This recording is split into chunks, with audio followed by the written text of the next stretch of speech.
What's up, guys? Mark Bernacki coming to you here, and today I want to talk about the importance of leadership and how it all starts and what you need to do, first of all, to build a foundation of leadership. Now, just to be transparent and honest and open with you, I never really considered myself as a leader or anything like that. It was something that you sometimes just fall into just as a byproduct of being a performer or just showing up with the right attitude every single day and having that like hunger and willingness to learn. But I will say it's important because no matter what you're doing, everybody should strive to be a leader in their respective field. For example, let's just say even if you're, and I don't want to say this as a way where it sounds negative, but even if you're in a spot where, let's say you're a stay-at-home parent, you are a leader of a household. Let's say you own a business, you obviously are a leader of that company. Let's say you're even an employee and you work for somebody else. Well, you should be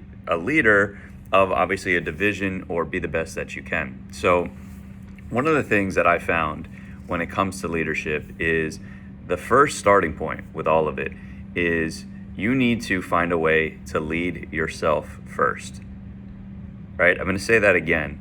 The number one thing that you want to do if you want to get on a path towards leadership is you have to be able to lead yourself first. So many people think of, what can I do to get other people to do better? What can I do to get other people to perform better or be high functioning or whatever the term is nowadays? But they fail to realize that they have to lead themselves first. Now, what does that actually look like? Well, you need to first of all have awareness of your thoughts, of your strengths, of your weaknesses, and things of that nature. So I always call it like a true 100% self-assessment.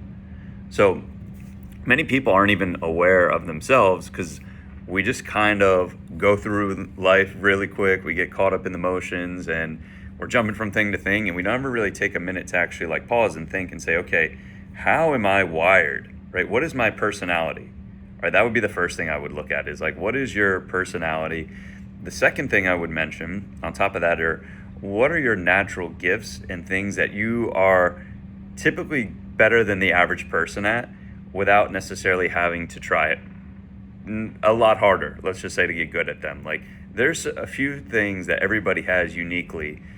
Maybe it's charisma, maybe it's focus, maybe it's the ability to solve problems, right? Have the right attitude, getting along with people well, right? Handling conversations. Like there's certain things that people are naturally gifted at. And it's important to have those things front of mind so that way you know you can operate in your area of strength, right? And the other thing as well is you want to look at your weaknesses.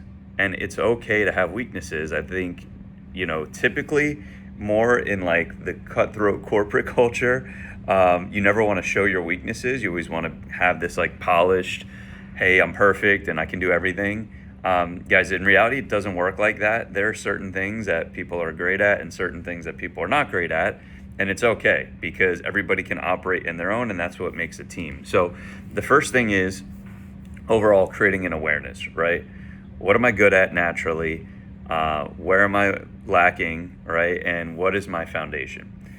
Outside of that, the other thing is showing and building yourself up to be the best version of yourself possible, right? So what does that look like is everybody should have a personal growth plan of things that they want to improve upon, right? So for example, there's like personal development and all of this stuff. It's a buzzword nowadays. Everybody's growth oriented.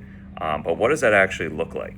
It should be, and this is how I've always approached it, is there's certain skills that we need to get better at as individuals, which will take our lives to the next level, right? So actually getting clear on that and then diving deep on that for 30, 60, 90 days, sometimes even 6 months, right? So for example, if an area that you're trying to improve is, let's say, discipline and focus, then doing things that, or studying things about like, let's just say advertising or team chemistry and all of that, sure, they're good, but they're not serving the actual goal, right? So having that goal in mind is really important, so that way you can dive deep and have a growth plan around that. So you then, right, build a series of tasks or things to do every single day to help you incrementally improve and get better, right? That is the best way to do it. Now, the other thing on top of that, I've always say, like, you want to improve personally, where you can grow as a person. All right. You also want to find a way to optimize your performance, because the thing that holds most people back from being able to excel and get better is the fact that, they may have suboptimal health, and that could be mental fog, right? Lack of mental clarity, lack of energy, whatever it may be. So I've always believed in having your exercise and your nutrition dialed in as well, right? Because when you can look and feel your best, you're obviously just going to perform better as a byproduct of that, right?